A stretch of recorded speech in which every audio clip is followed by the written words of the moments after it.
C'est tout bon. Bon, bah, quand vous voulez. Donc je vais me présenter, je suis Martial Grosfette, agriculteur à Saint-Tré, en Haute-Saône. Je travaille sur une exploitation qui est en agriculture biologique depuis 1970 à peu près. Donc c'est pas moi qui l'ai converti au bio, j'ai fait que continuer. Donc je vais vous expliquer un petit peu ce que je fais, un petit peu ce que je fais aujourd'hui, mais surtout on va monter un petit peu en arrière, ce que je faisais il y a une quinzaine d'années. Donc moi en 1989 j'ai installé un moulin sur l'exploitation pour transformer les céréales, j'ai arrêté la production laitière. Donc j'ai fait un petit peu plus de céréales, je les ai transformées, puisqu'il y avait une crise sur le marché du bio à cette époque-là. Donc j'ai cherché les débouchés directement pour ne pas être dépendant des transformateurs, des acheteurs, des négociants, de tout ce système-là. Et donc j'ai augmenté ma surface en céréales,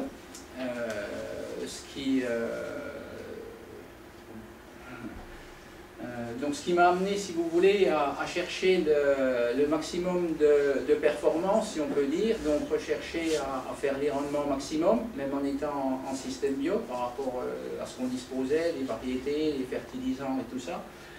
Et donc d'essayer d'intensifier, si on peut dire, le système bio en utilisant donc des engrais organiques, des amendements calciques à base de lithotam principalement, et puis quelques autres intrants comme les oligo-éléments. On utilisait le magnésium, un petit peu de soufre, quelques autres oligos, le cuivre, le manganèse, ce qui fait qu'on arrivait donc à d'excellents résultats, mais avec des pointes de travail assez conséquentes, des applications assez précises, périodiques, assez minutieuses, en dosage, tout ça.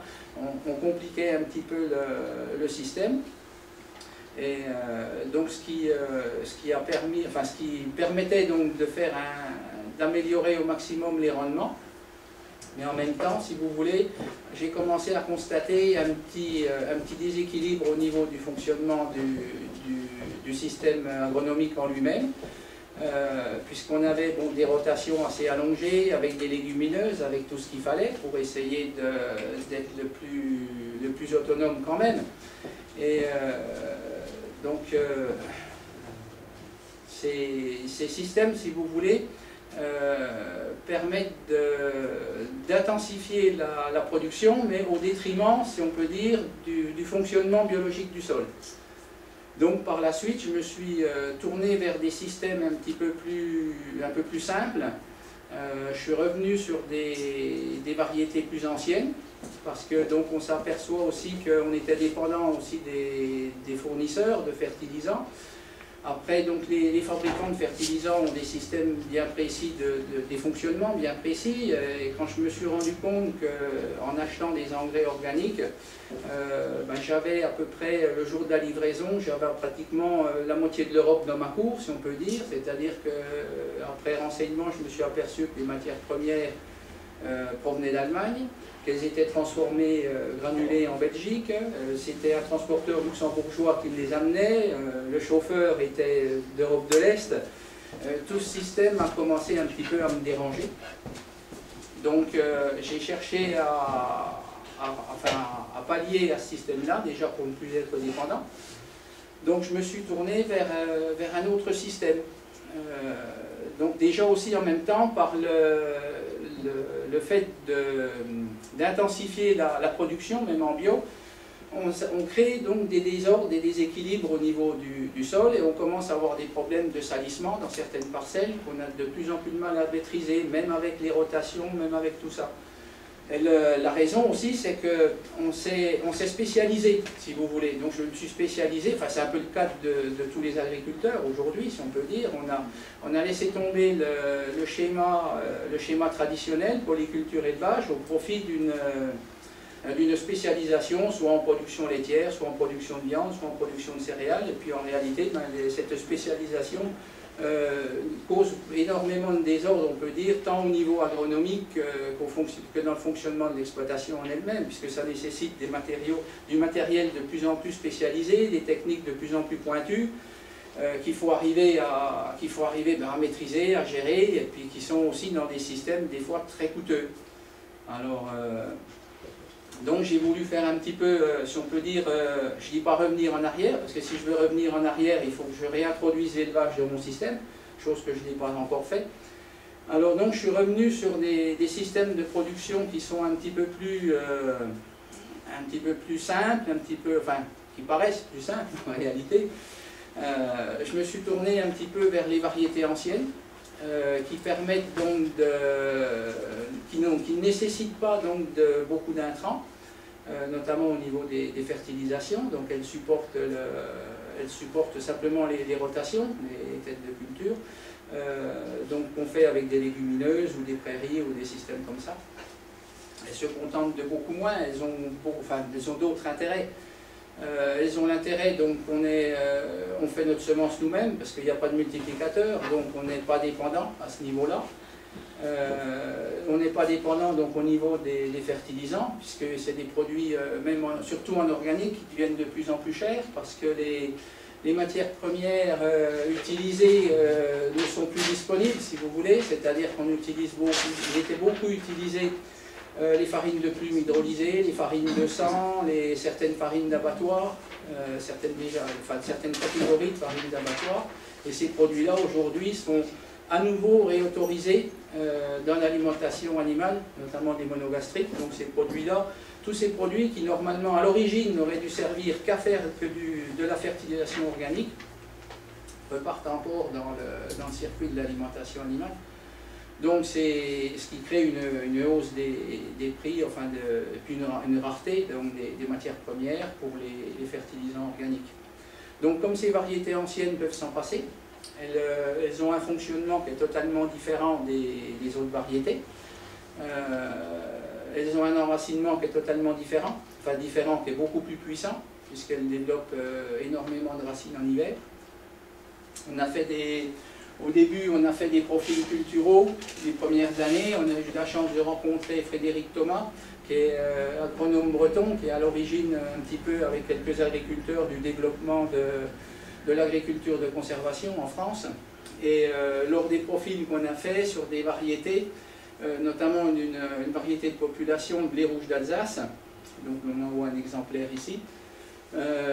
Cette variété donc, se met le même jour, dans les mêmes conditions, avec le même travail de sol qu'une autre variété, notamment Boncan Rémy, qui est une des variétés, dans les variétés modernes, une des plus anciennes. Cette variété, donc, avec un semis de 28 octobre, le profil a été fait début mars. On a fait une tranchée d'1,20 m de profondeur sur la limite des deux variétés, pour les avoir sur la même tranchée. L'exploitation du profil montrait que la variété moderne était enracinée entre 40 et 50 cm et que le blé rouge d'Alsace avait des racines à 1,10 m. Donc ce qui est vraiment intéressant donc, pour l'alimentation en eau déjà, puisque la plante va aller chercher, on va lui puiser l'eau beaucoup plus profondément.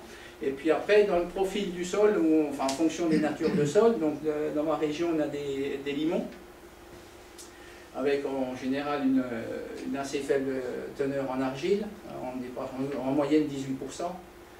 Et donc, en dessous de cette couche de limon, à peu près 70 cm, on a un dépôt de certains oligo-éléments, notamment de manganèse et de fer. Et donc les racines traversent toutes ces couches.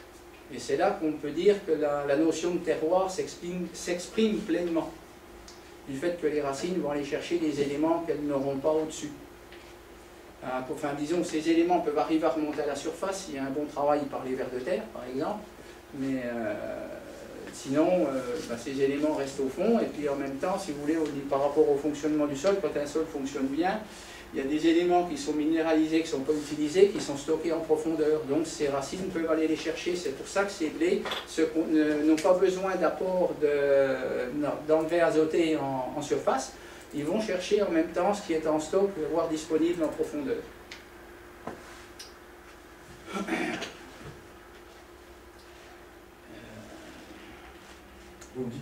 mesure, je m'adapte pour les images. Alors ça, bon, bah, apparemment, bon, c'est des parcelles qui sont labourées. Alors ça, le labour, c'est une chose que j'ai supprimée depuis pratiquement 8 ans maintenant. Plus de labour. Plus de labour. Enfin, occasionnellement. Le labour n'est pas vraiment néfaste, si vous voulez, en lui-même, si vous voulez. Le seul inconvénient du labour, c'est que c'est en hiver. C'est que vous allez, par exemple, des labours qui sont faits aujourd'hui, surtout avec la douceur du temps qu'on a, vous remuez un volume de terre assez conséquent, et puis on va activer tout ce qu'il y a à l'intérieur, toute la biomasse qui est disponible dans le sol. Elle va se mettre en activité, elle va faire son travail, et puis en même temps, elle va libérer des éléments qui vont pas être retenus, puisqu'il n'y a pas de végétation, qu'il n'y a rien, et puis le fait qu'il n'y ait pas de couverture sur le sol, automatiquement il y a des éléments fins avec la pluie qui peuvent partir. Mais autrement, bon, c'est pas si néfaste que ça. Le labour, quand c'est fait au printemps, que le terrain est ensemencé tout de suite, couvert assez rapidement, bon, c'est pas vraiment néfaste. Bon, cette année, il n'y a rien de labouré. L'an dernier, j'ai labouré 6 hectares, l'année d'avant 4. On laboure exceptionnellement. L'an dernier, il y a eu 6 hectares de labouré, donc une partie avant l'hiver et une partie en sortie d'hiver. La partie qui a été labourée, c'est parce qu'on a eu un automne assez pluvieux. Je voulais semer la parcelle en blé, et je n'aurais pas labouré, je n'aurais pas pu semer. Je n'aurais pas pu faire du travail superficiel avec les conditions humides qu'on avait. Donc le labour a été nécessaire pour pouvoir ensemencer la parcelle. Mais bon, ça reste assez exceptionnel. Alors là, c'est sur... Pardon. Justement, comment dire, tout à l'heure, vous m'avez parlé des aléas du climat sur la terre et sur les pousses. Oui. Ça peut peut-être intéresser les participants. Ouais, disons qu'on vient d'avoir 2 années assez exceptionnelles. Une par l'excès d'humidité, et puis l'autre par un petit peu de manque, surtout au printemps. Donc là, on a un peu le résultat du manque d'eau de cette année. Il y a une parcelle où j'ai implanté un couvert de trèfle d'Alexandrie en cours d'été 2013.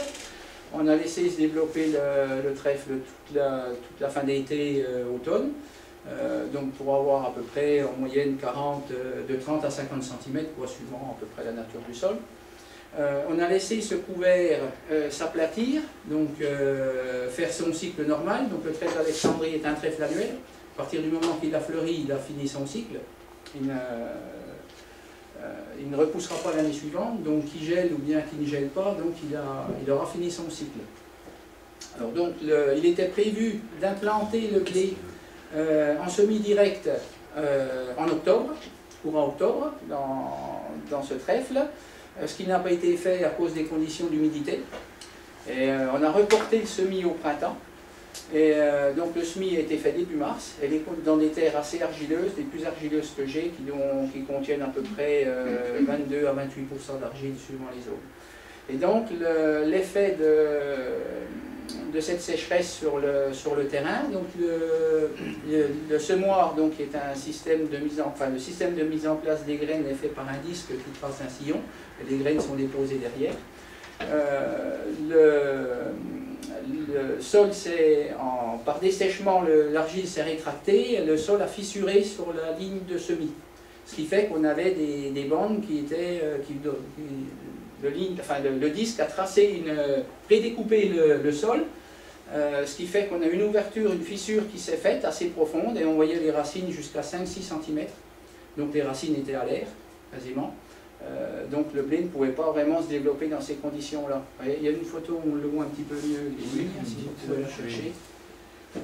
Alors il y a celle-là. Donc là on voit si on peut regarder celle-là, on a le couvert. Celle-là où on a vous voyez, on a toute la paille de trèfle qui est sèche.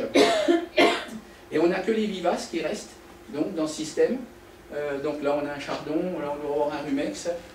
On a quelques petites choses comme ça. Alors donc jusqu'à ce stade-là, ça n'a pas posé de problème. Il est tombé à peu près une dizaine de millimètres, ce qui a permis la levée.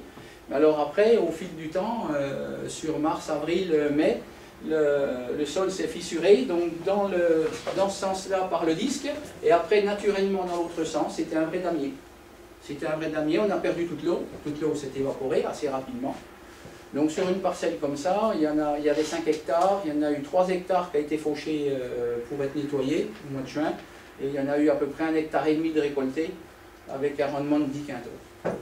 et une qualité très médiocre, due à la sécheresse printanière. Donc on n'a pas toujours les bonnes solutions au départ. Donc tous ces systèmes de semis directs, de semis sous couvert ou d'implantation de couvert, ben, il faut choisir les espèces, il va falloir choisir le matériel d'implantation. Pour nous, en système bio, il y a quasiment nécessité de travailler le sol systématiquement, ne serait-ce que la ligne de semis, pour faire fonctionner le sol, justement, provoquer une petite minéralisation à partir du moment qu'on a remué le sol. On stimule le système organique du sol, il y a une libération d'éléments, et donc les végétaux mis en place peuvent en profiter. Donc il y en a quelques autres. Oui. Donc là, voilà la ligne de semis, voilà ce qu'on voyait dedans. Alors, voilà. Bon, c'était ouvert de 3, 4, voire 5 cm par endroit, et on voyait les racines sur cette profondeur-là. Donc,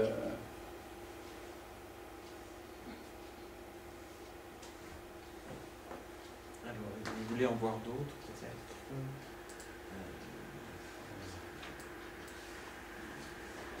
Là, après, on voit que c'est fissuré, il n'y a plus dans tous les sens, là.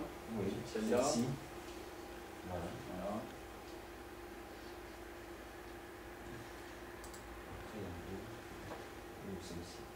Alors l'an dernier, il y a un autre avantage, bon en fait, c'est le choix des couverts. L'année d'avant, donc en septembre 2012, j'ai implanté des couverts de seigle févrole dans une parcelle, en prévision donc de laisser le seigle donc épi assez précocement, donc fin mai en général, enfin courant mai. Donc j'avais fait un semis précoce, 15 septembre. Donc pour accélérer encore un petit peu le cycle du seigle. Donc il était prévu de le laisser épier avec la févrole fleurir, donc accompagné d'une légumineuse pour qu'il y ait un petit équilibre. L'objectif était d'aplatir ce seigle et de le laisser en paillage, en couvert, et d'implanter du soja dedans.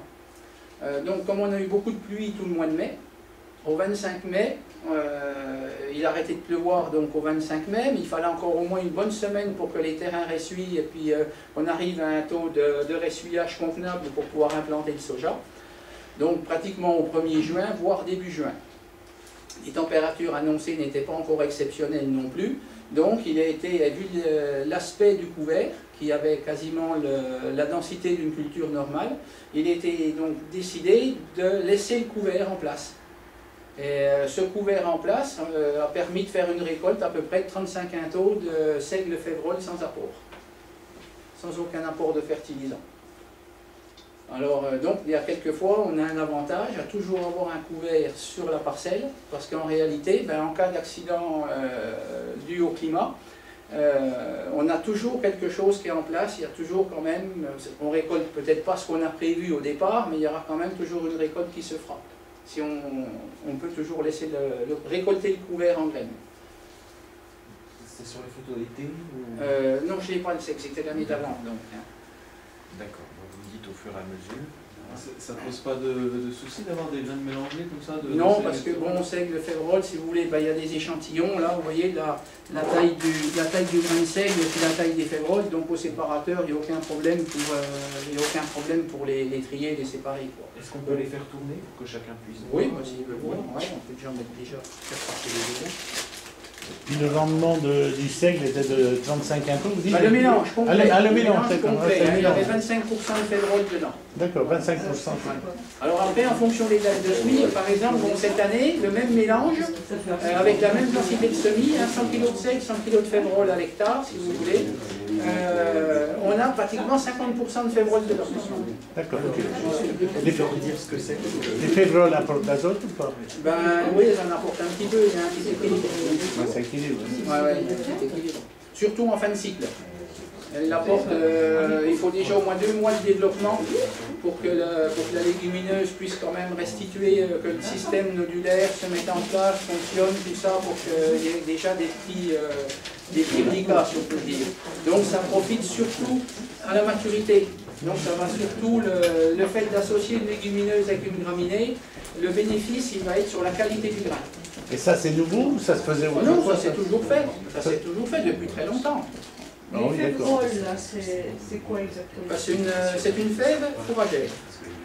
Voilà, C'est un aliment de bétail. voilà, un aliment du bétail. Riche en protéines. quoi. Voilà, ouais, en moyenne, en fonction des années, de 35 à 40% de protéines. à peu Ça près. remplace le soja, par exemple. Un petit peu, voilà. C'est riche en protéines. Riche en protéines, ouais. Alors en alimentation animale, si vous voulez, l'intérêt de ne pas donner qu'un seul protéagineux, de diversifier la source des protéines, on va par exemple diversifier l'origine des acides aminés qu'on apporte. C'est-à-dire qu'en mettant, au lieu de tout mettre en févrole, par exemple, ou en pois ou en soja, il faut mettre un petit peu de pois, un petit peu de févrole, un petit peu de soja, un petit peu de lupin, par exemple. Et puis là, vous apportez un bon panel d'acides aminés totalement différents. Donc, ce qui est vraiment intéressant pour la santé de l'animal qui va le manger, qui va le consommer. Le seigle, c'est l'alimentation animale. Comment? Ou le seigle. Le seigle, ben, disons Alimentation que animale ou alimentation humaine? l'alimentation humaine. L'alimentation Donc humaine. vous faites les deux. Ben, disons le protéagineux part en alimentation humaine, en alimentation animale, sauf le soja. Et Le le- protéagineux. alors donc tout ce qui est source de donc ce qu'on appelle protéagineux, ça va être le pois, la févrole, donc le lupin, c'est toutes les légumineuses. Voilà. Donc ces graines, chez moi, elles sont faites donc pour en réalité, le but, ce sont des légumineuses, ce sont des plantes fixatrices d'azote. Le but est de se servir de leur système racinaire, en réalité. Et donc il y a une production au-dessus, bon, bah, s'il y a une production, on peut dire en surface, elle est récoltée, elle est détournée en général donc pour l'alimentation animale. Parce que la recherche de protéines aujourd'hui est assez, la demande de protéines est assez importante. Donc sauf pour le soja, qui en général est prévu pour l'alimentation humaine, sauf si les lots ne sont pas de qualité convenable. Ce qui arrive certaines années, par exemple, si on a une récolte un peu tardive, un peu humide, on a des graines, notamment les graines de base, qui vont être tachées par quelques moisissures, donc à partir de ce moment-là, c'est détourné pour l'alimentation animale. Juste une question, qu'est-ce que c'est? Parce que moi non plus, je ne sais pas ce que c'est. Les deux sachets. Alors là, c'est le seigle. Ça, c'est le sel. Ouais, c'est le seigle. Et puis ça, c'est la févrole. La C'est févrole. une légumineuse. Il y en a en photo un petit peu plus loin, Oui. bon, mais elles sont petites. Oh, c'est Il y pas a un grave, on va couvert de regarder. seigle, il y a un couvert de seigle févrole, c'est Euh, automne. Automne. Ouais. Hop, on y est. Alors, Voilà. vite. Donc là, pom, pom, voilà, là elles sont petites, et voilà. C'est celle-là. Ouais. Là il y a des févroles. Voilà, là elles sont toutes petites. Bon, elles sont comme les fèves, hein, si vous en mettez dans votre jardin, Je vais au la départ c'est grandir un petit exactement peu. la même chose. Voilà, c'est ça. C'est Voilà. ça. Voilà. Alors ça, c'était prévu en couvert. Et donc, il y a un couvert dans un couvert, si on peut dire. C'est-à-dire que là, on a donc le seigle, la ligne, le semis avec le seigle, la févrole. Donc, c'est prévu donc, pour un couvert au printemps. Et puis, entre les petites plantes vertes que vous voyez, c'est du mouron. Et le mouron, ben, il va couvrir un petit peu le sol. Donc, c'est une adventice en réalité, si on considère comme ça. Mais là, il va avoir son intérêt parce que justement, il va couvrir le sol. Et à partir du moment qu'il se développe, qu'il couvre un petit peu le sol, il y a moins de lumière, il y aura moins d'autres espèces qui vont se développer. Et le mouron, comme c'est une plante de jour court, en avril, mai, au mois de mai, il aura fini son cycle. C'est vous qui le plantez aussi? Non, non, non. Ah non, il est c'est spontané, naturel. justement. Donc là, ça va être l'intérêt. En réalité, bon, bah, c'est les premières années, c'est les semis précoces qui font qu'on a du mouron qui se développe dans les parcelles, du mouron de la Véronique. C'est à peu près le même type végétatif. Et en réalité, ben, je m'aperçois que cette plante devient, si on peut dire, un couvert dans le couvert, et qu'il a son utilité aussi. Donc il est bien. En réalité, il est bien. Parce C'est- que dans c'est les une jardins, C'est pas la peine de À sulfater. l'enlever, Ben, si vous ne voulez pas qu'il se multiplie, parce que je vous dis c'est une plante de jour court, c'est-à-dire que court suivant la région où vous allez vous trouver, fin avril elle est en graines. Donc au 1er mai il s'est multiplié. Donc si vous ne l'enlevez pas avant, si vous voulez l'enlever, vous le laissez en couvert. Et puis si vous voulez ne pas avoir la production de graines, il faudrait l'enlever début mars. À la mi-mars. À partir de là, si vous voulez, après, vous aurez la production de graines. Mais ce n'est pas inutile, puisque si vous voulez qu'il s'ensème, il faut en laisser un petit peu. Et on peut l'utiliser pour avoir des couverts, parce que l'intérêt d'avoir un couvert, si vous voulez, ben ça protège le sol des agressions climatiques extérieures, et puis en même temps, si vous voulez, il y a le système racinaire qui est intéressant. Le système racinaire, il va rentrer donc dans le sol, plus ou moins profondément en fonction de l'espèce, et en fonction si c'est un pivot ou si c'est un système fasciculé qui va se développer plus en surface, mais il va diviser le sol. Il va diviser le sol. En même temps, si vous voulez, ces plantes, elles ont un fonctionnement, si vous voulez. Il y a autant de production de matière carbonée au niveau de la feuille qu'au niveau de la racine, tout ce qu'on appelle les exudats racinaires. C'est-à-dire que la plante, si on peut dire, va transpirer, elle va rejeter des éléments, donc ils vont être absorbés par la biomasse à côté. Par certaines espèces, toutes les bactéries, les micro-organismes qui vont l'utiliser. Donc c'est important d'avoir un système racinaire dans le sol. En plus, quand ces plantes, ou les plantes à pivot, comme la moutarde, tout ça, vont avoir fini leur cycle, les racines vont se dessécher, enfin vont disparaître, vont être décomposées dans le sol, et elles vont aérer en même temps. Elles vont laisser des ouvertures, elles vont aérer le sol. Qu'est-ce que vous appelez exudat?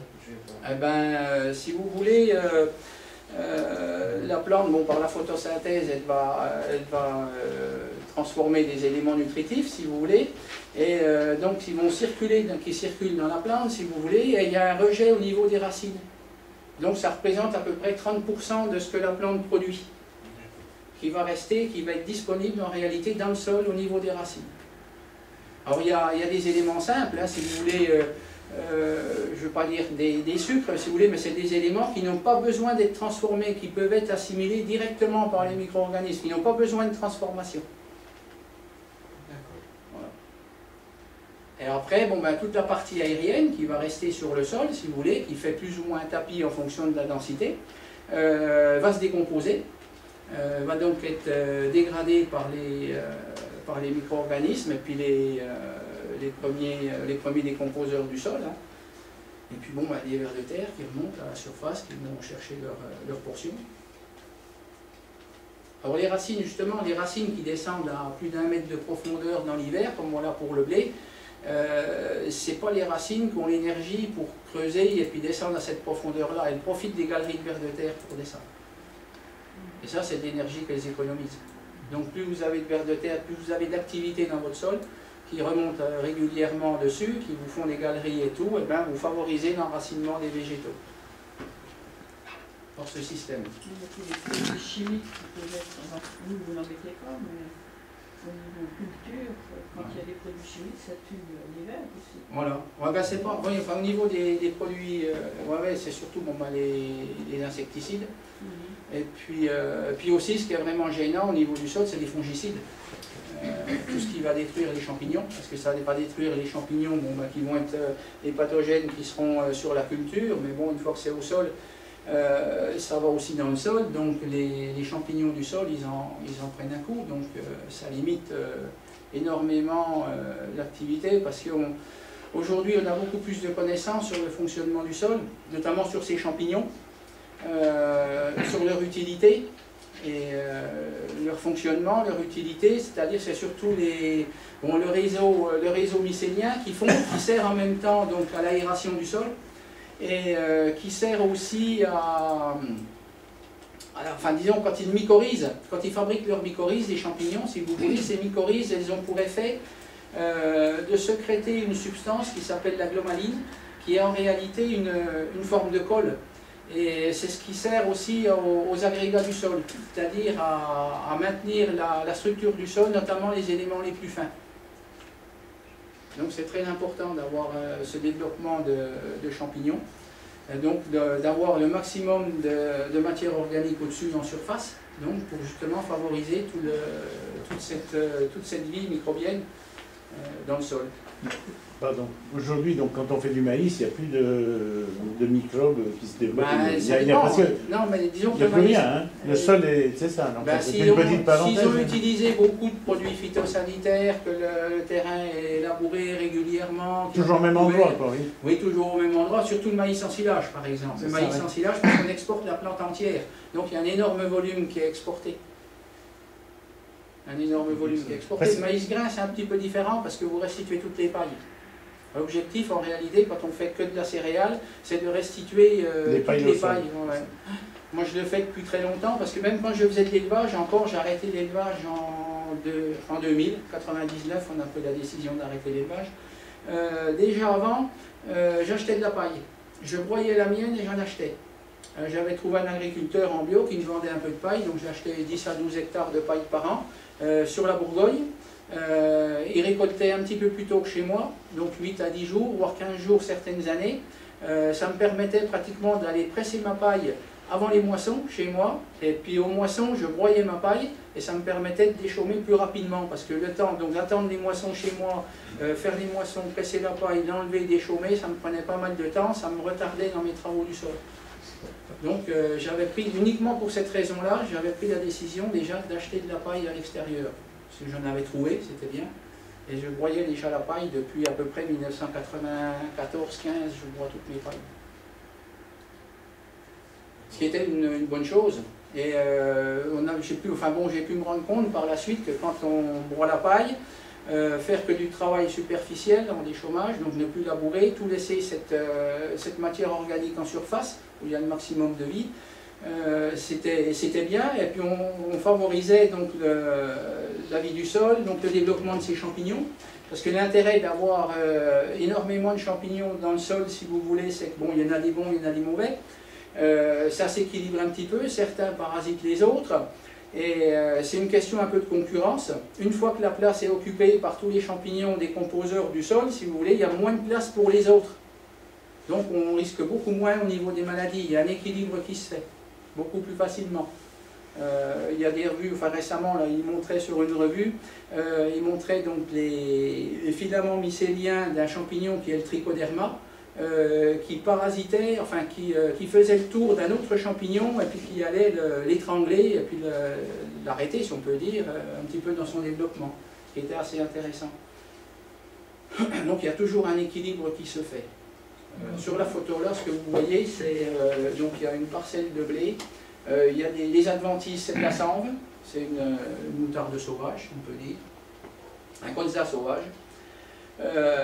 Là, ce que vous voyez, bon, il y en a d'autres, c'est le pied d'un poteau à chouette, un perchoir à chouette. Il y a l'excrément de chouette qui est à côté. Voilà, parce que là, vous voyez, attendez, voilà, là, vous voyez le poteau, on voit le dégât des souris. Là. Je vais agrandir. C'est vous qui avez Vous fait. l'avez mis à cet endroit-là. Les effets. Bon, j'en ai fait une vingtaine. Alors dans cette parcelle-là, c'est assez bien. Elle doit faire à peu près 400 mètres de long et puis 100 mètres de large, un peu plus de 100 mètres de large, 120 mètres. On a une haie donc, qui est assez jeune, là, que j'ai laissé pousser dans la clôture, qui est faite donc d'épines, de cerisiers et puis un ou deux frênes. De l'autre côté de la parcelle, il y en a une autre beaucoup plus ancienne qui est de merisiers. Ils ont à peu près 70 ans, principalement des merisiers, aussi quelques épines. Et les dégâts de souris en début d'automne, quand le blé est élevé, donc on voyait ces petits ronds, bon, qui commençaient petits et puis qui grossissent un petit peu. Il y en a qu'au milieu de la parcelle. De chaque côté, sur les haies, à peu près sur une quarantaine de mètres, il n'y a rien. Donc les oiseaux peuvent se poser, peuvent attendre, et puis donc attraper, réguler tout du moins les souris. Au milieu, il n'y a rien. Donc au milieu, il y a du dégât. Alors donc là, les poteaux ont été concentrés plus sur le milieu de la parcelle. Et puis, donc là c'est au début qu'on les a mis. Si vous pouviez revenir sur celle d'avant. Oui, bien sûr. Oui. Alors donc les souris, elles coupent le blé. Et elles entraînent les feuilles, elles emmènent les feuilles, donc la nuit, un petit bouquet, à l'entrée du trou. Et puis dans la journée, elles vont chercher une petite feuille, comme ça. Et donc, là, une fois qu'on a mis le poteau, bon, s'il y a des chouettes, si elles viennent, bon, ben, on peut voir les traces, comme ça. Et on s'aperçoit que vous voyez la petite tache jaune, là, ben, c'est les feuilles de blé qui sont sèches, à l'entrée d'un trou. Donc les souris ont été prises. Alors on change de poteau de place, on cherche un autre rond, et puis on les change de place. Mais ça ne marche pas trop mal. Mais bon, maintenant, si vous voulez, il faudrait, dans les haies, ce qui est prévu cet hiver, c'est de mettre des nichoirs. Pour les déplacer un petit peu, les emmener, plus essayer d'avoir pratiquement une nichée par parcelle. Ce serait bien. C'est quoi comme chouette? Bon, c'est de la chouette chevêche, hein, principalement. Hein. Dans les bâtiments, il y a un peu de chouette effraie, et puis là, dans les petits bosquets qui sont c'est tout près du village, c'est principalement de la chouette chevêche. Et en temps normal, bon, d'après ce que j'ai pu voir, une chouette chevêche, enfin un couple de chouettes chevêches consommerait en moyenne à peu près 1500 rongeurs par an, et puis autant pour élever la nichée.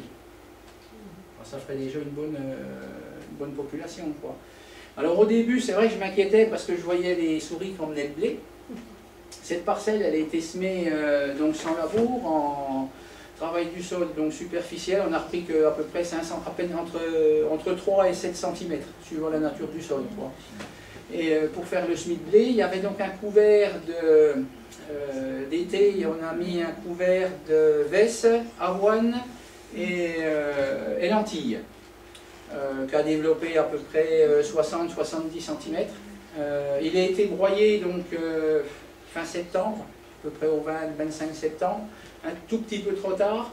L'avoine commençait à épier, donc il y a des graines qui sont quand même, qui ont eu une valeur germinative. Et aujourd'hui, ben, j'ai plein de pieds d'avoine, comme il fait doux, j'ai plein d'avoine qui lèvent dans le blé. Alors ça me tenait en souci, la semaine dernière, quand j'avais remarqué qu'il y avait pas mal d'avoine dedans, ça me tenait en souci parce que j'ai dit si je gèle pas, je vais avoir de l'avoine dans le blé, comme l'an dernier, c'est ce qui était le cas l'an dernier. Avoir de l'avoine dans le blé, et puis d'avoine pour trier l'avoine du blé, c'est pas facile. Et puis aujourd'hui, je me rends compte que l'avoine qui pousse bien, alors que le blé, bon, ben, il ralentit un petit peu, il commence un petit peu à taler, j'en ai emmené, voilà. Il commence à taler, il y a un ou deux tales par pied déjà aujourd'hui, enfin pas sur tous. Et donc l'avoine qui a des feuilles beaucoup plus larges et beaucoup plus longues que le blé aujourd'hui, les souris préfèrent les feuilles d'avoine. Ah, d'accord. Donc à l'heure actuelle, l'avoine elle me sert parce qu'elle préserve le blé.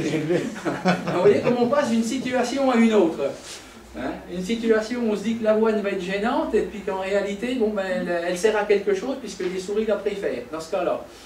Donc il faudra un bon gel en fait. Elle a presque retiré les poteaux. Vous allez dire qu'on ne sait pas ce qu'on veut. Hein. Ouais, c'est un petit peu c'est des métiers techniques finalement. La caractéristique principale du paysan, il veut de la pluie, il veut du soleil, il veut de tout. Alors, je ne sais pas s'il y en a d'autres sur les poteaux, s'il y en a une, on voit. Non, ça doit être tout ce qu'il y a. À peu près tout. Donc après, on va revenir sur. Printemps, été, automne. Ça, c'est les vieilles variétés. Attendez,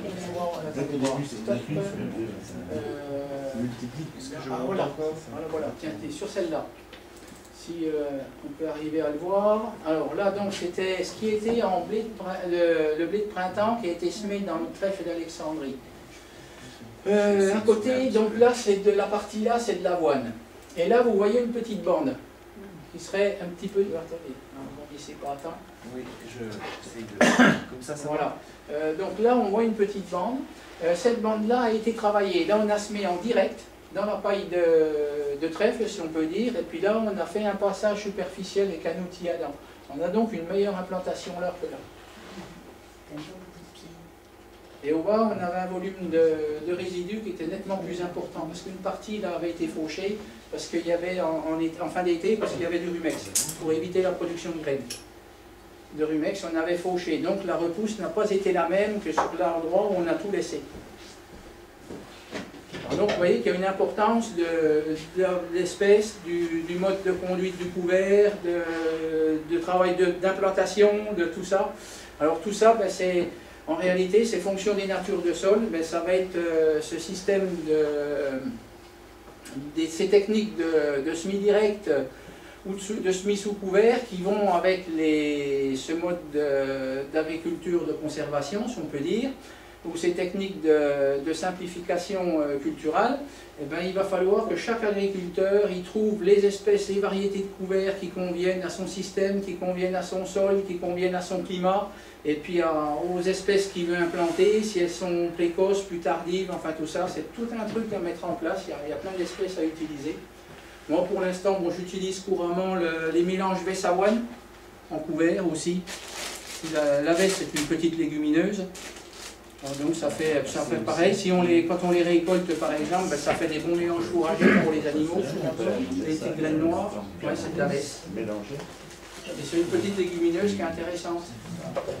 Et puis ça se cultive. Je vais aussi les filmer. Ah, Parce que l'avet, oui, l'avet commune, on voit oui, pas se l'eau. cultive depuis très longtemps. Avant tout ça, il y a des espèces sauvages qui font des aussi belles graines que les variétés. Comment VESC. L'INRA est actuellement fait des recherches également dans ce domaine. Oui, il y a des personnes qui en font. Bon, il y en a. Il commence à se développer, donc je pense. Oui, ça Commence à s'intéresser sérieusement. On commence à s'intéresser à ce système-là. À l'heure actuelle, si vous voulez, l'agriculture de conservation, elle a été mise en route en France par des gens comme Frédéric Thomas. Il y a un petit groupe d'agriculteurs autour de lui. Mais maintenant, il y a des gens qui s'y intéressent. Alors après, il faut dire que l'INRA, si vous voulez, en réalité, ils ne vont pas vite. Ils vont pas vite pour une bonne et simple raison. Il y a Monsanto derrière. Non, il n'y a pas que ça. Il n'y a pas que ça. C'est que quand ils font des travaux, si vous voulez, non, ils ont quand même des choses à leur crédit. Quand ils font des travaux, si vous voulez, quand ils publient, quand ils font un communiqué sur un travail, les essais sont faits pendant un minimum de 9 ans. Ah, c'est ça, d'accord. Donc c'est long. Voilà. Mais quand ils publient, c'est solide. Voilà. Sur 9 ans, c'est solide. Alors qu'il y a des firmes qui vont vous proposer donc des je sais pas moi, des solutions ou des produits ou je sais pas quoi pour une solution quelconque, pour un problème quelconque, mais en réalité les essais sont faits sur 3 ans, ou des fois même moins, 2 ans. Alors c'est pas si solide. Moi j'ai vu ça il y a 50 ans, mon père faisait ça. Oui. Vessavoine, il le met. Après, on l'a oublié complètement, mais ça se faisait, hein. Alors il y a, dans les nouveaux, là, sur automne, il y a, dans la parcelle là, il y a une partie, il y a du sorgho. Automne. Alors, Vous broyez le couvert, vous le broyez ou pas? Alors voilà, tiens, c'est celle-là. Oui. Là j'ai mis du sorgho, j'ai semé du sorgho, donc en fin la d'été. question du monsieur. Non mais je vous posais, je voulais savoir si parce que là sur la photo que vous avez montrée, donc il y a une partie que vous avez travaillé, et l'autre vous avez dit vous avez laissé sous couvert, mais est-ce que vous l'avez broyé le couvert il a séché, comme c'était une plante qui avait fini son cycle, il s'est aplati sur le sol, on l'a laissé. Ouais, on l'a pas touché, on est passé dedans directement. Et les adventives, vous en faites quoi? Rumex, épine, chardon. Alors le chardon, ça a été, alors au début il n'y avait pas de problème le chardon, très peu. On faisait des prairies temporaires, il y avait de l'élevage, on avait un système polyculture élevage qui fonctionnait bien. Donc aujourd'hui, si on a des problèmes, c'est parce qu'on les a cherchés. Ils ne sont pas arrivés tout seuls, c'est nous qu'on les a amenés. Je me suis rendu compte au bout d'un moment, si vous voulez, quand j'ai travaillé avec, si on peut dire, le matériel de mon père, un tracteur de 66 chevaux, 4 roues motrices, qui était le plus gros tracteur de l'exploitation, qui doit peser 2 tonnes 800, une petite moissonneuse de 2,50 m de large qui doit faire 3 tonnes, tout allait bien. Tout allait bien. Après, bon, j'ai acheté un tracteur un petit peu plus gros, dans les générations, d'une certaine génération, bon, un peu plus puissant, mais assez lourd, donc 5 tonnes. Voilà. Et à partir de là, on fait un passage, on fait 2 passages, on en fait 3, il faut déchaumer, il faut ceci, il faut cela, on faisait plein de passages, et puis on tasse les sols. Et je me suis aperçu au bout de 4-5 ans que le chardon, il arrivait, puis j'avais beau travailler, déchaumer, gratter, machiner, et puis le chardon était toujours là. Et en réalité, c'est un tassement des sols. Donc c'est ce qui m'a amené donc, à arrêter le labour, dans la mesure où dans les limons, après il y a des sols qui sont plus... où certaines adventices vont être plus développées plus facilement que d'autres. Le chardon, par exemple, dans les terres battantes... C'est des rhizomes un peu, le chardon. Voilà, c'est pas un peu, c'est des rhizomes. Et oui. Ce qui se passe, c'est que, si vous voulez, dans les limons battants, c'est ce qu'on appelle des sols ce que j'appelle des sols autotassants. C'est-à-dire que la pluviométrie est suffisante pour que les terres arrivent à se reprendre, si vous voulez, à se compacter. Alors si en plus on passe dessus avec des engins qui sont lourds et tout, c'est la catastrophe, quoi. Donc je me suis mis à travailler avec un décompacteur, un outil qui a des grosses dents. On doit l'avoir sur... Donc plus on met de la masse sur le sol, plus on détruit le sol. Quoi. Comment? Plus on met de masse, des gros engins sur... Plus on met un on rapport au centimètre carré, au mètre carré en poids. Oui, je vais regarder si je trouve. Et alors donc, si vous voulez, ça m'a permis de travailler le sol en profondeur sans le retourner. Alors ça c'est le moulin. Alors, comment on fait pour... alors là, je ne maîtrise pas très bien. Je vais enlever ça. C'est Ça va les sacs peut-être de colle, avoir- là. Les sacs de sens. Et voilà. Celle-ci. Voilà. Oui. Voilà. Si quelqu'un connaît OpenOffice, la version plein écran, ça m'arrangerait. Je suis un peu novice sur OpenOffice. Donc voilà l'outil qui est utilisé. Les dents Le font à mettre peu en près 80 diaporama, cm. ça c'est simple. Il y a 3 dents. Mettre en diaporama. Elles font à peu près 80 cm de Alors, est-ce hauteur, que je l'ai ici? avec une grosse pointe qui est sur l'avant. Donc je passe cet outil-là souvent après la moisson. Non, c'est pas ça. Non, me laisser, c'est bien. Quelquefois au printemps, quand les terres sont bien ressuyées, enfin en fonction de ce que je vais y semer. Au printemps, c'est quand je vais semer des soja. Donc c'est parce que le soja est un semis de courant mai. Donc ça me laisse mars, avril, voire début mai pour travailler le terrain. si j'ai besoin. Autrement, c'est après la récolte. Donc ça permet d'aérer le sol en profondeur. Donc et du jour où je me suis servi de ça, ça m'a permis de supprimer le labour et puis d'aérer un petit peu en profondeur, puis d'aller chercher les racines vraiment où elles étaient, parce qu'elles se développent sous la semelle de labour. Et puis avec n'importe quel outil qu'on va prendre, de déchauffage à dents, à ailette, à disque, à tout ce que vous voulez, on ne passera jamais sous la semelle de labour. Donc l'objectif était de passer dessous. Alors au début, avec cet outil-là, j'ai commencé, tellement les terres étaient quand même assez tassées, parce que il y a 3 dents, on a mis 122 chevaux de vent, on travaillait entre 3,5 et 5 km/h, ce qui n'est pas très rapide. Aujourd'hui, on travaille entre 6 et 8, dans les mêmes parcelles, et à la même profondeur. Faut pas Donc avoir de pied. on voit une différence quand même.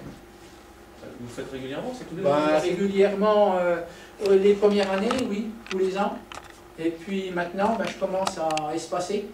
Parce que au début, on ne connaissait pas, comme toute utilisation de machine, quand on l'utilise trop souvent, il y a toujours un effet pervers. Et là, on l'a trouvé. En réalité, on s'aperçoit justement, comme on va assez profond, on aère quand même profondément, on bouscule le sol quand même assez profondément, et on bouscule un petit peu le fonctionnement des vers de terre, en réalité. Alors donc maintenant, on commence à espacer le travail de cette machine, parce que certains problèmes sont résolus, notamment celui du chardon. Il n'y a plus quelques petites taches persistantes, mais ce n'est pas vraiment gênant. Et donc le chardon, le liseron, et puis un petit peu le rumex, parce qu'on va chercher les racines dessous, on ne les coupe plus, donc on les multiplie pas, on laisse plus de racines, un petit peu plus de feuilles, elles sèchent plus rapidement, on arrive à les éliminer un petit peu plus facilement. Donc le but maintenant est de remplacer le travail de cet outil par les végétaux, les plantes à pivot, les plantes qui ont un système racinaire puissant. Voilà. Pour arriver à espacer. Mais bon, le fait qu'on ait quand même des limons battants fait qu'on est quand même obligé sur 2 voire 3 ans, en fonction des cultures qu'on a fait, on est obligé de revenir quand même avec cet outil. Mais c'est ce qui m'a permis de supprimer le labour sur mon exploitation. Alors peut-être y en a-t-il une autre? Non. Alors là, c'est du lupin. J'ai fait un essai de lupin bleu cette année.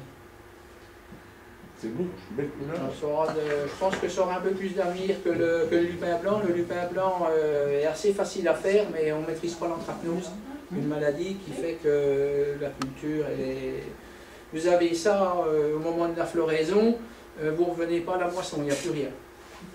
Il n'y a plus rien du tout, 100% disparu. C'est impressionnant. Les dégâts d'anthracnose sur le lupin blanc, c'est vraiment quelque chose. Là, c'est un fléau. C'est vraiment trop sensible, donc ça, j'ai abandonné. Les 3 premières années, ça a bien été, et puis après, on ne maîtrise plus. Donc là, par contre, le lupin bleu, lui, est quasiment insensible à l'anthracnose. Donc, je pense qu'il y a un avenir pour le développement de cette culture. Donc, source de protéines. Alors, le lupin, voilà la graine. Attendez voir, non, soja.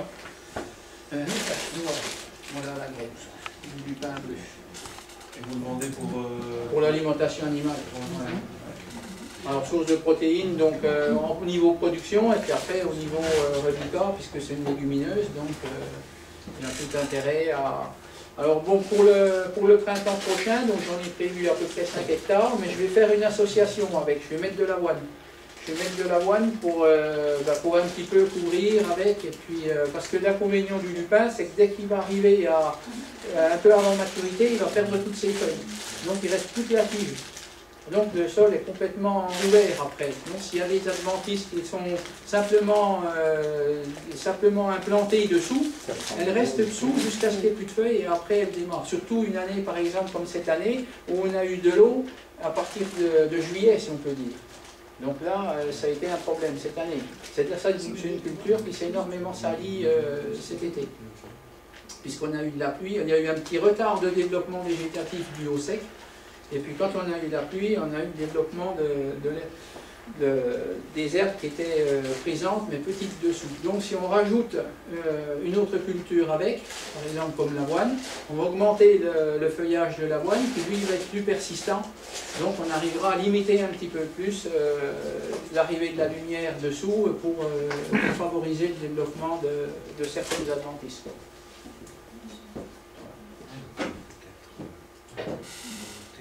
Celle-ci, on l'appelle pas plus. Alors ça c'est le moulin. Ah d'accord. Moulin strié. Ah oui, parce que bon, après, il y a ça c'est l'aspect productif, si on peut dire, de production qu'on vient de voir. Ça reste des matières premières, après il faut les transformer. Donc j'ai investi en 1989 donc, dans l'achat d'un moulin à meule de pierre de type Astrier. Donc les frères Astrier ont mis au point cette machine qui est faite avec du granit, des meules en granit. Du granit du massif du Cidobre, puisque bon, ils sont au milieu des carrières de granit, ils avaient la matière première sous la main, il n'a rien de particulier de plus qu'un autre granit, seulement d'être pas trop dur et pas trop tendre. Pas trop dur pour pouvoir le tailler, pas trop tendre pour qu'il ne s'use pas trop vite, tout simplement. C'est une matière qui est assez bien adaptée à la fabrication de meules. Donc ils ont fabriqué une machine pour obtenir un produit bien précis. Ils se sont appuyés sur les travaux d'une personne donc, qui avait fait beaucoup de recherches sur la valeur alimentaire des produits, qui est Jeanne Rousseau. Je ne sais pas si certains l'ont déjà entendu parler. Bon, elle a fait une thèse sur la valeur alimentaire des produits. Et donc ils sont appuyés sur ces travaux, enfin qui est apparemment assez réputé. Donc ils sont appuyés sur ces travaux pour fabriquer donc une machine donc, qui puisse donner les propriétés nécessaires, si vous voulez, à une matière première qui passe dedans, les propriétés nutritionnelles donc les plus intéressantes. Alors donc pour des céréales, si vous voulez, le but c'est d'arriver donc à réduire l'amande en poudre pour en faire de la farine, mais surtout d'extraire l'assise protéique, qui est la plus intéressante. Si vous avez votre coupe longitudinale de blé, on va s'en servir. Aucun problème. Si j'arrive à sortir. Voilà.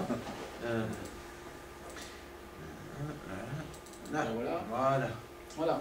Donc on a, par ordre successif, on a je vais le mettre là. On a le péricarpe, on a le son, et puis on a l'assise protéique, normalement qui doit être ceci, qui est une couche de grosses cellules qui est collée contre le germe tégument, pour simplifier. Donc il y a le péricarpe, le son et l'assise protéique. Là, voilà.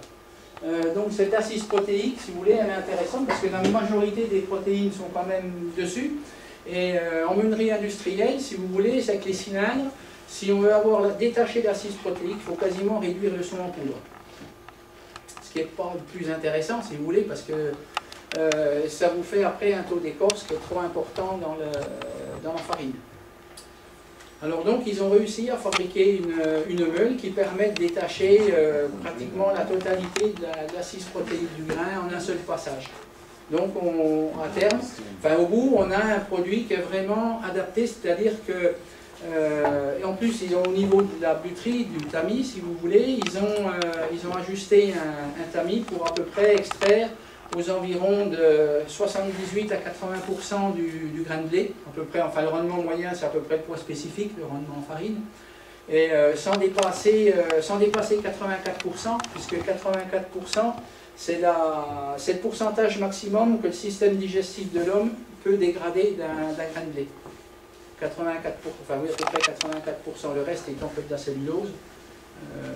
Vu que notre système digestif ne comporte pas de cellulase, on ne dégrade pas la cellulose. Voilà. Donc il n'y a pas intérêt, sauf cas particulier, d'en rajouter. Parce que le fait d'avoir des farines trop chargées, si vous voulez, en écorce, c'est pas toujours intéressant. Ça accélère le transit, en temps normal, ça accélère le transit, et puis en même temps c'est abrasif pour les intestins, surtout pour les intestins des jeunes enfants, les intestins tout neufs. Alors donc, puis après, si vous voulez, bon ça c'est le travail, on peut dire après, de transformation, mais il intervient aussi dans la valeur nutritionnelle des aliments, après il intervient aussi le travail du boulanger, parce que toutes ces farines, donc ces farines complètes, bon, dans ce que je viens de vous dire, vous avez l'impression de penser que les farines complètes ne sont pas bonnes, mais on peut en consommer, mais à condition que le boulanger les ait travaillées d'une certaine façon. Il y a des techniques de panification, si vous voulez, qui permettent de travailler convenablement, mais il y a très peu de boulangers qui les connaissent aujourd'hui et puis qui les mettent en pratique, parce qu'elles sont assez longues, assez compliquées. Ça nécessite aux boulangers de s'impliquer beaucoup plus que ce qu'ils le font aujourd'hui. C'est-à-dire que ça nécessite de faire déjà des fabrications au levain. Ensuite, quand vous faites une pâte à pain, vous déclenchez une fermentation.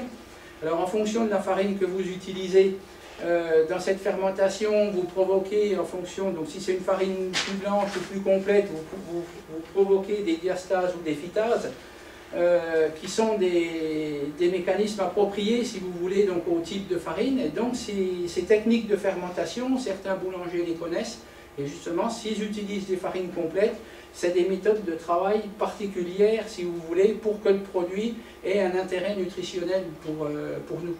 Autrement, il n'y a pas tellement utilité si c'est pour fabriquer, par exemple, des pains complets avec de la levure, ou comme ils les fabriquent avec les techniques de fabrication modernes, il n'y a pas tellement d'intérêt. Il n'y en a pas tellement. Les nouvelles variétés de blé, les taux de gluten n'ont pas tendance à monter? Non, les taux de gluten, ils ne montent pas. C'est quoi? C'est la forme du gluten qui a changé. Ah d'accord, c'est les modes de gluten justement là-dedans. Comment? Le gluten, où il se trouve dans le grain de blé? Le gluten, il se trouve dans l'amande, si vous voulez, dans l'albumène. Alors justement, le phénomène, c'est que au niveau des fermentations, le gluten, il change de forme, si vous voulez. Les levures, les bactéries qui vont travailler dessus, si vous voulez, elles vont transformer au niveau de la fermentation, elles vont le transformer en glutamine, en gliadine, enfin en plusieurs choses. Alors après, c'est la forme du gluten. Donc c'est ce que disait monsieur, c'est qu'au fil des années, avec les modes de sélection, on est arrivé à avoir sur les variétés de blé ce qu'on appelle des gluten durs.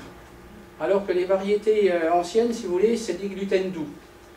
Et donc en plus, non seulement c'est devenu des gluten durs, c'est-à-dire que c'est la composition chimique de la molécule de gluten qui a un petit peu changé, qui s'est compliquée. La molécule de gluten est devenue un petit peu plus compliquée que ce qu'elle était avant.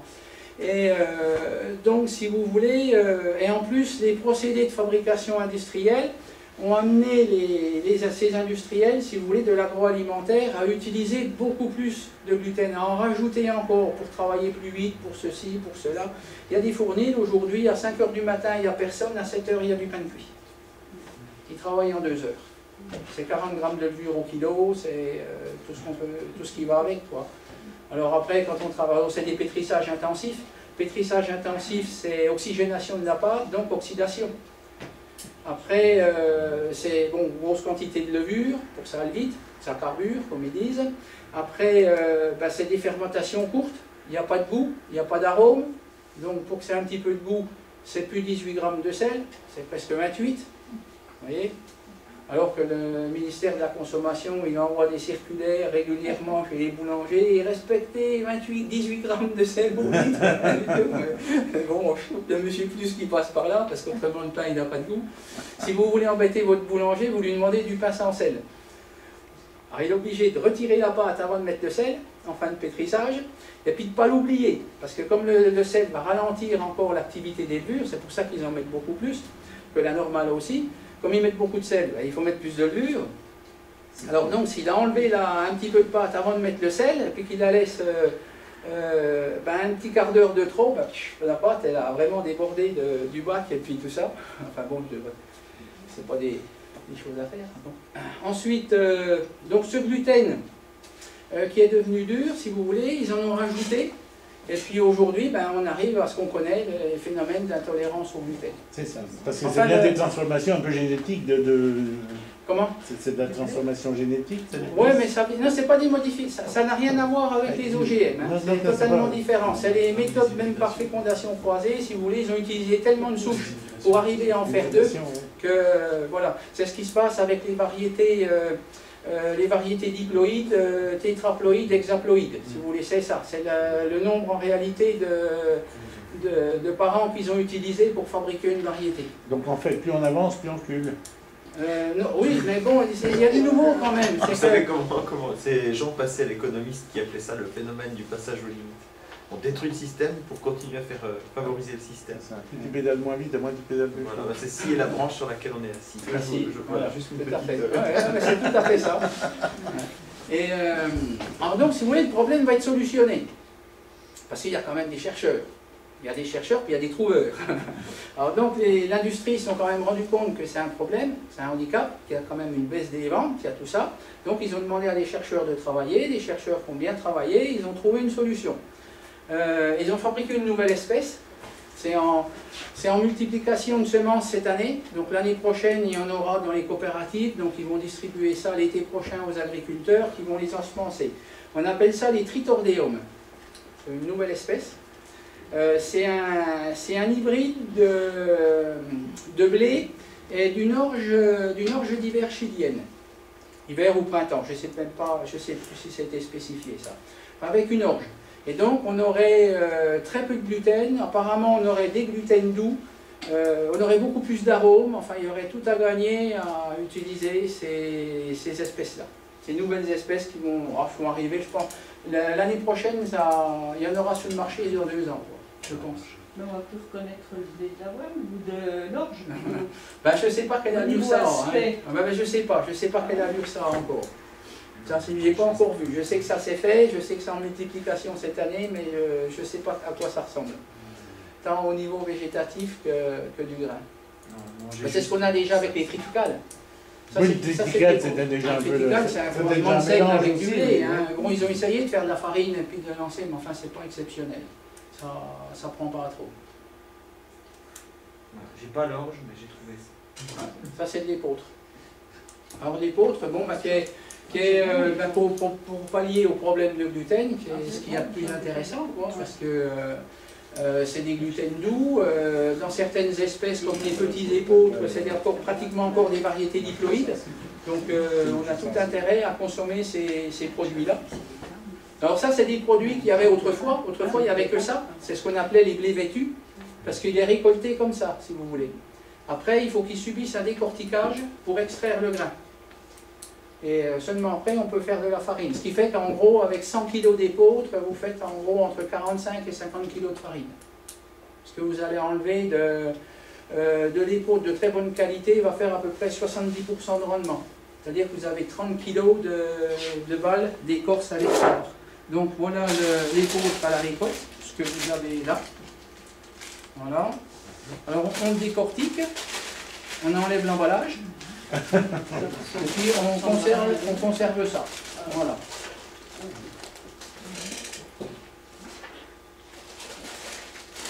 L'emballage, c'est également pour la nourriture des animaux. Alors, ça peut être recyclé dans l'alimentation animale. Ça a un intérêt parce que l'enveloppe est très dure. C'est l'épeautre, c'est un grain qui est très, très doux, si vous voulez, qui est très tendre, qui s'écrase très bien. C'est pour ça qu'il est protégé, qui est très parfumé.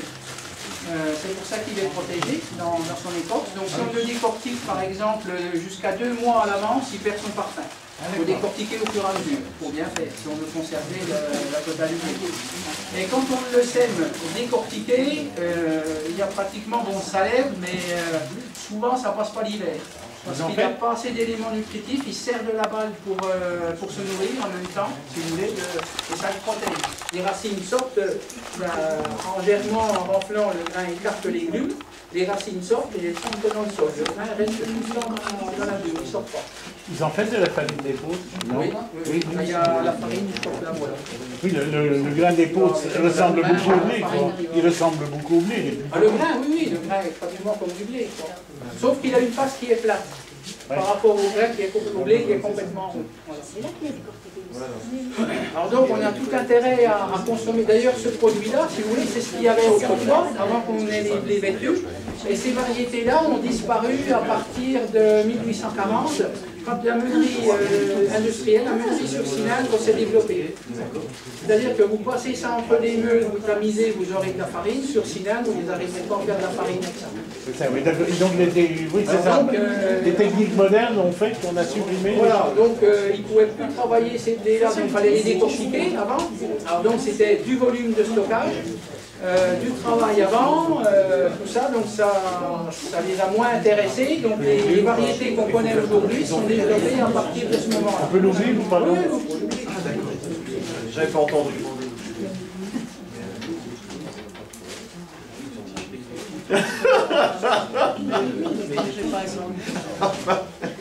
Alors l'avantage aussi de ces variétés, c'est que donc pour l'alimentation animale, la balle d'épeautre, comme on disait tout à l'heure, si vous voulez, elle est très dure parce qu'elle contient beaucoup de silice.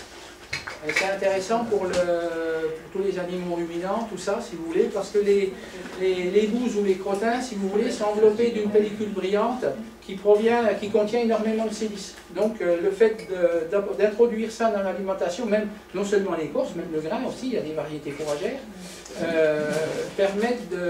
sont un très bon aliment pour les animaux. Et puis en plus, donc pour nous autres, les variétés d'épeautre ont la particularité de pouvoir prélever, contenir, prélever jusqu'à 11 fois plus de magnésium que le blé, mais à condition qu'ils soient dans des sols pourvus. S'ils sont décarencés, ils ne vont pas en fabriquer. Donc après vous avez des variétés de petites épeautres, c'est le même principe, hein. Vous avez des écorces, vous avez de grains entiers. Vous avez de la farine, mais là la farine qui est totalement différente, tant au niveau couleur qu'au niveau du goût. Alors d'un point de vue nutritionnel, si on se rapproche de ces variétés-là, c'est ce qu'il y a de mieux. Pour nous autres, pour notre système. Entre le petit épeautre et l'épeautre. Et l'épeautre, nutritionnel. Nutritionnel, surtout les oligo-éléments, je pense. Ils n'ont pas tout à fait le même système végétatif, le même mode, si vous voulez, enfin le même cycle. Ils ne prélèvent pas tout à fait peut-être les mêmes éléments. Autrement, peut-être protéines encore un petit peu plus élevées en petite épeautre qu'en grande épeautre. Celui qui fait son alimentation à base de farine d'épeautre ou de petite épeautre, depuis le pain pour aller jusqu'au reste, il peut arriver pratiquement, voire même la consommation du grain, on peut arriver à couvrir pratiquement 75% de ses besoins protéiques par jour, qu'avec de l'épeautre. Alors je ne dis pas qu'il faut manger que de ça tous les jours, mais c'est intéressant, c'est vraiment intéressant. On peut diminuer la viande. Très intéressant. Oui, on découvre aussi toutes sortes de formes. Peut-être regarder avec vous la suite. Alors c'est pareil, si vous voulez, dans les variétés d'épeautre, on a trois familles aujourd'hui d'épeautres. On a tous les petits épeautres, les plus anciens. Ce qu'on appelle le seul qui est connu à l'heure actuelle en tant que diploïde, c'est l'épeautre de Tartarie ou l'amidonier. Après, bon, les petits épeautres, certains sont déjà un petit peu améliorés. Et puis après, vous avez les variétés d'épeautres. Et il y a les pays où on trouve le plus d'épeautres, c'est la Suisse, l'Allemagne et puis la Belgique. Les plus écologiques, quoi, en fait. Comment? Les plus écologiques. Et donc, si vous voulez, il y a une dizaine d'années, ils ont demandé, le ministère de l'Agriculture en Belgique notamment, puisque moi j'utilise une variété belge qui est la variété Rouquin, une des plus anciennes variétés qu'ils ont. Le ministère de l'Agriculture leur a demandé de faire une sélection, quand ça s'est développé un petit peu plus en France, tout ça, de faire une sélection sur les variétés d'épeautres, de créer des nouvelles variétés. Alors ils se sont mis au travail, ils ont fait des nouvelles variétés un petit peu plus courtes, pour qu'ils versent moins, pour qu'ils puissent mettre un petit peu plus d'engrais, faire un peu plus de rendement. Des variétés un peu plus faciles à décortiquer, pour que ça soit un peu mieux. Ouais. Donc c'est ce qu'ils ont fait des croisements avec du blé. Et puis il y a plein de nouvelles variétés d'épeautres qui ne valent pas grand-chose, qui n'ont pas grand intérêt nutritionnel, et puis de saveur par rapport aux plus anciennes. Et c'est dommage, quoi, parce que ben, c'est la majorité de ceux-là qui sont cultivés aujourd'hui et puis qui ne sont pas les plus intéressants. Il y a toujours cette notion de coût et de rentabilité. Oui, à chaque fois. Alors donc, puis en fait, on n'est ni rentable ni moins coûteux, mais on n'est pas efficace. Ouais. Alors, donc la prochaine, ça doit être celle-ci, non? Je fais un peu d'humour. C'est peut-être des préparations biodynamiques. C'est pas votre matériel. Hein, non, c'est pas le mien. C'est le voisin, ça. Alors, non. Alors, peut-être celle-ci, je ne sais pas, je vous l'avais proposée, mais là c'est plus sérieux. Qu'est-ce qui me fait encore? Non, attendez, voilà. C'est bon. Ah ben voilà. La retransformation, vous voulez en parler ou pas? Ben, la transformation, oui, ben, il y a deux systèmes, si on peut dire. Hein. Il y a ce schéma-là, où autrefois, ben, notamment pour la meunerie, que je connais bien, ben, les moulins qui étaient ouverts à tous, autrefois, tout le monde, d'ailleurs il y a l'expression, on y rentre comme dans un moulin, mais aujourd'hui c'est devenu des usines très hermétiques, on ne peut plus voir ce qui se passe dedans, c'est impossible. Alors je peux peut-être la voir mieux, je vais quand même essayer, voilà, notamment en passant par là, voilà. Voilà, je vais essayer de la voir. Ah oui, c'est une... La retransformation des céréales, je crois. Ouais, attendez-moi, séchage. Alors, je vais essayer de... Purification thermique au chaudron, chimique amidon. C'est une féculerie, c'est quoi ça? Sirop de glucose, concentration, filtration. Germes et fibres. Ouais, c'est toute l'industrie de la céréale. Ben, on a un bel exemple à Dijon. On a Eurogerme à Dijon qui fabrique à base de céréales tous les... Enfin, à base, pas rien à base de céréales, c'est le support, la céréale. Tous les additifs pour la boulangerie, pâtisserie, Eurogerme à Dijon, ils fabriquent pratiquement que des additifs. Alors, le support, c'est un peu de malt, des trucs comme ça. Et puis plein d'autres substances que je ne donnerai pas le nom. Pourquoi? Oh, ben, je ne sais pas, parce que je ne les connais pas. Déjà tous. Et puis c'est des mélanges de formules assez complexes. Il y a à peu près 300 additifs qui sont utilisés. Donc on est dans le domaine de la chimie, là. Ouais. Mais là, alors tout ça, c'est mis sur du malt d'orge. Ils achètent un petit peu de céréales pour leur base, quoi, pour faire du malt principalement d'orge, dans lequel ils rajoutent tous ces produits-là. Et puis le directeur d'Eurogerme passe tous les matins 16 rue Buffon acheter son pain bio. C'est rigolo. Ça, les bonnes études. C'est comme les industriels du tabac, c'est pareil.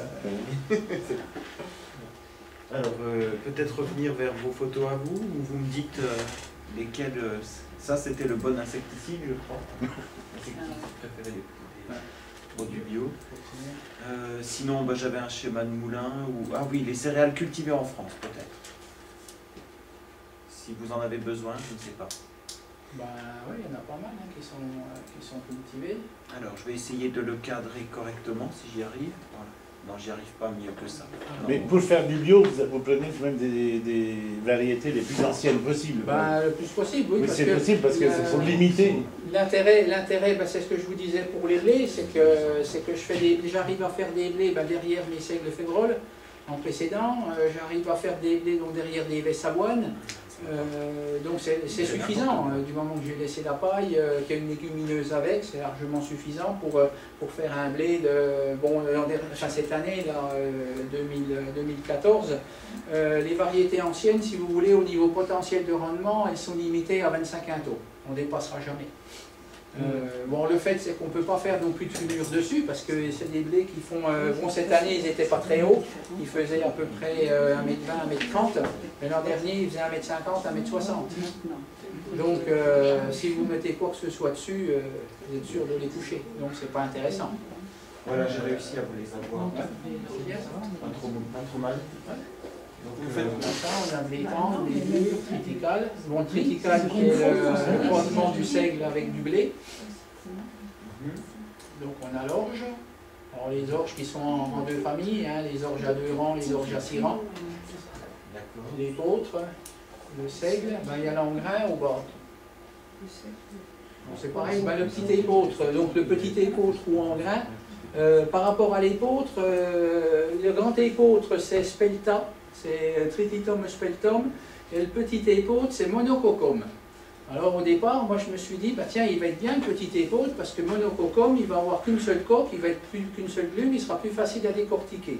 Grande erreur, c'est pas du tout ça.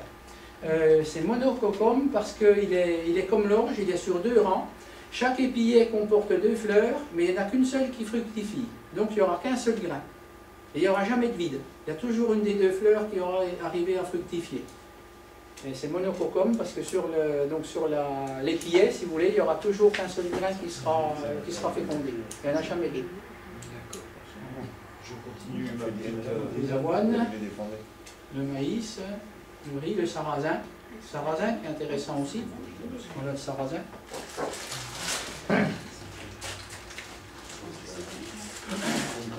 Alors le sorgho, ben, j'utilise en couvert pour l'instant.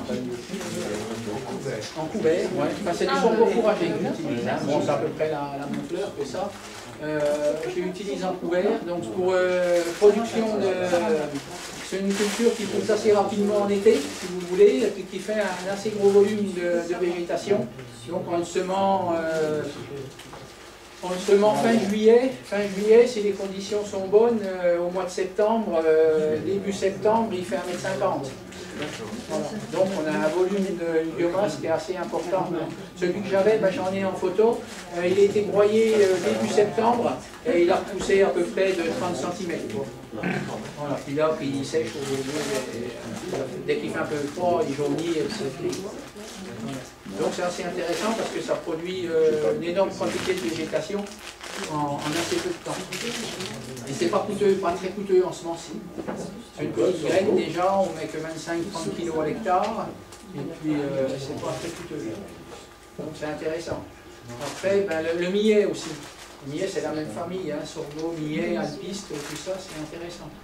Le millet, ben, je vais l'essayer cette année, en couvert aussi. En couvert d'été, ça émet un peu la chaleur, donc c'est quelque chose qui ira assez vite en été. C'est peut être humain et animal le millet? Comment? C'est que pour les animaux le millet? Bah non, le millet c'est le mil. Mil, ah oui d'accord. C'est la même famille, le mil, le teff. Ouais. Le teff que vous avez en Éthiopie, qui est d'ailleurs intéressant pour les gens qui ont un problème, une allergie totale au gluten. Ouais. La farine de teff, c'est vraiment une bonne alternative. C'est bon à savoir. C'est écrit comment, teff? TE2F. Ça vient d'Éthiopie. Alors c'est une toute petite graine. Toute petite, hein. C'est presque de la poussière.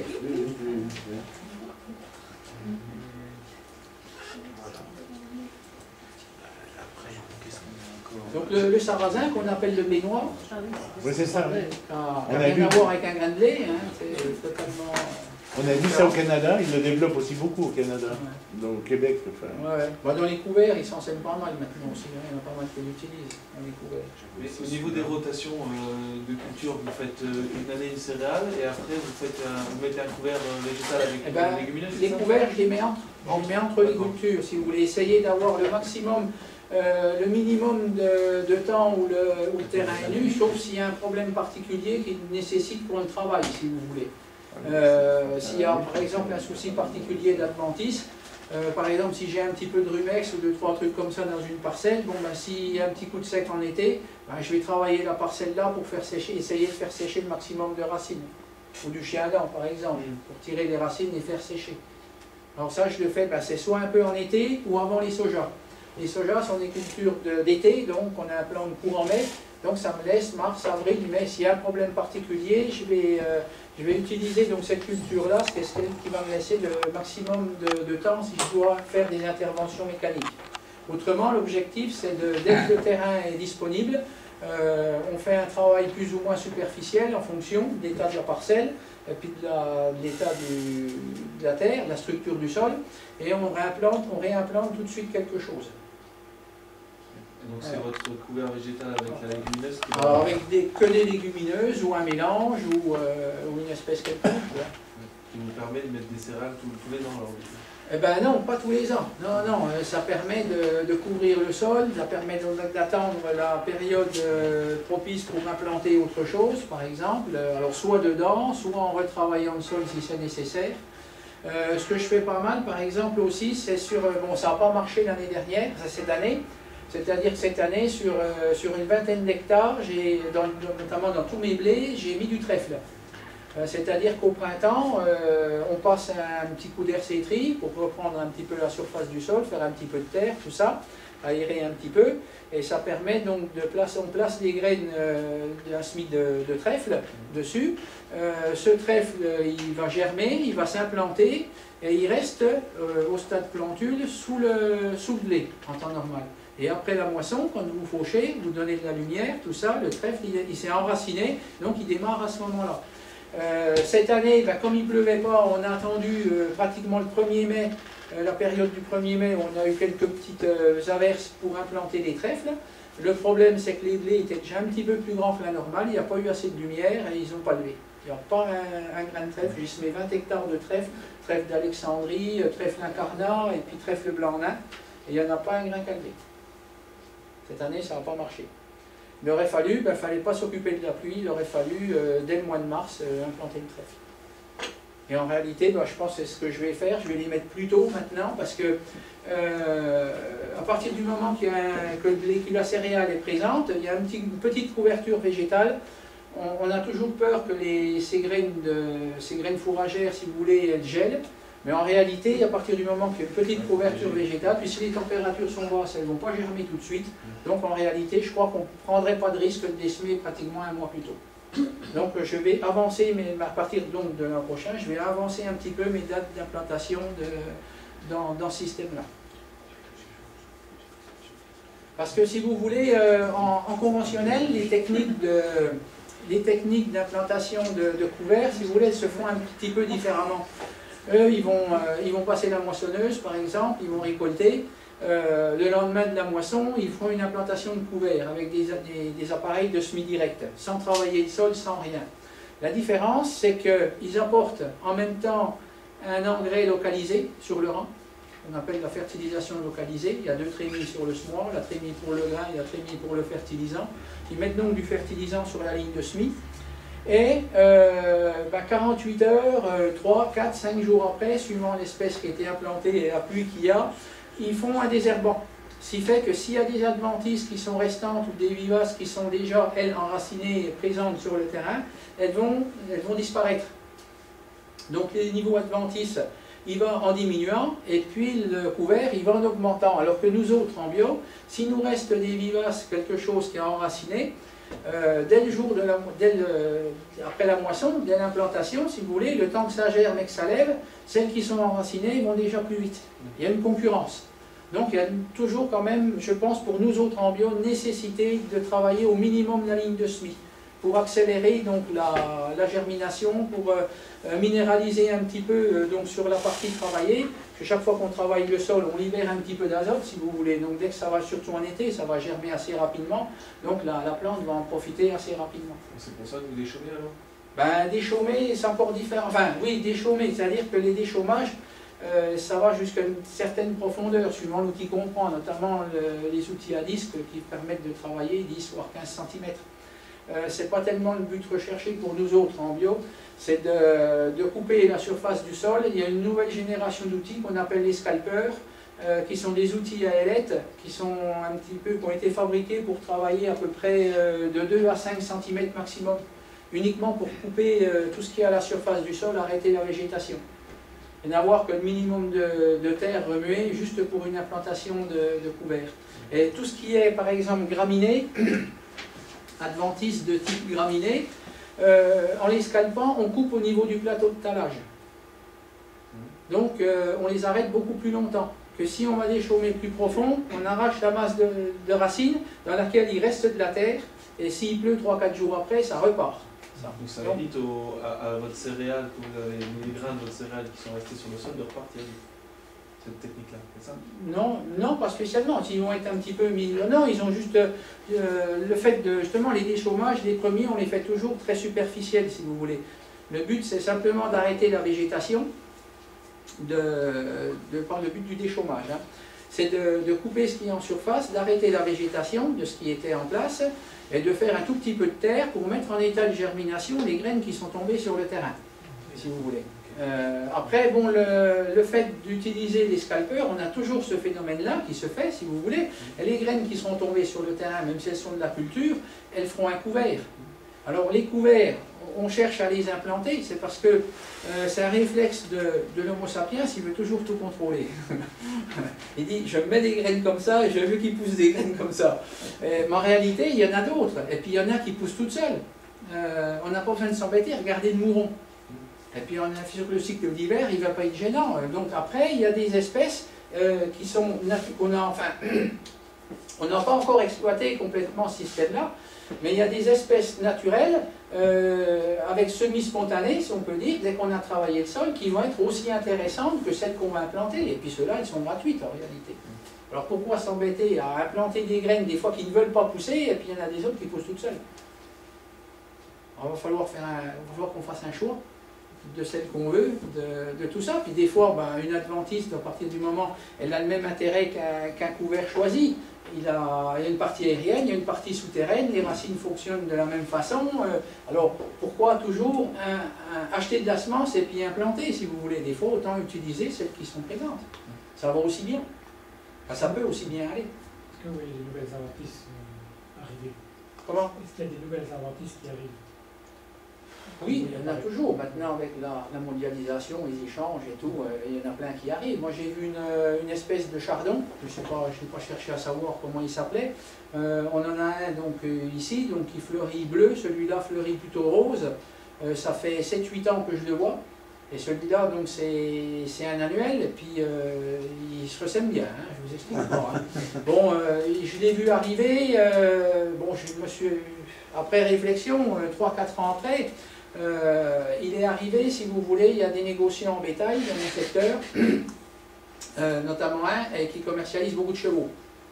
Et je pense que ces chardons sont arrivés d'un pays européen autre que le nôtre, et ils sont arrivés dans l'estomac ou dans la fourrure des chevaux. Parce que je ne l'avais jamais vu avant, celui-là. Et on va voir, oui, on aura certainement des adventistes qui vont arriver, comme on a des parasites hein, avec le maïs, là, je ne sais plus comment il s'appelle, cette bestiole. La pyrale. Non, elle est connue depuis longtemps cette fille. Elle est presque maîtrisée. À quel coup? Comment? À quel coup? Oh ben, non, avec le trichoderme. Ah bah maintenant, mais avec les... Ouais. Comment ça s'appelle? Je ne sais plus le nom. Les petites bestioles qui mangent ça. Ouais, je sais. On va chercher. Alors, l'agriculture biologique, le cycle végétaux, le sol, bah si, c'est intéressant ça. Bah, le but, c'est ce que je vous disais, bah, c'est les éléments, c'est que l'idéal c'est d'avoir de l'élevage, hein, c'est le système polyculture-élevage qui est le plus autonome. C'est ce qu'on avait il y a 50 ans, toutes les exploitations fonctionnaient comme ça, ici elles étaient à dominante lait. Il y avait un petit troupeau de vaches laitières, chaque agriculteur cultivait plus ou moins quelques hectares pour être autonome au niveau de ses apports en céréales pour ses animaux, et puis c'était bien, hein.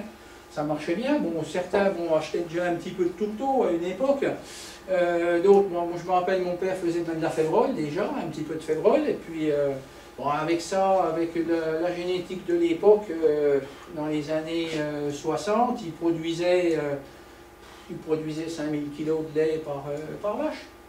Puis ça fonctionnait bien.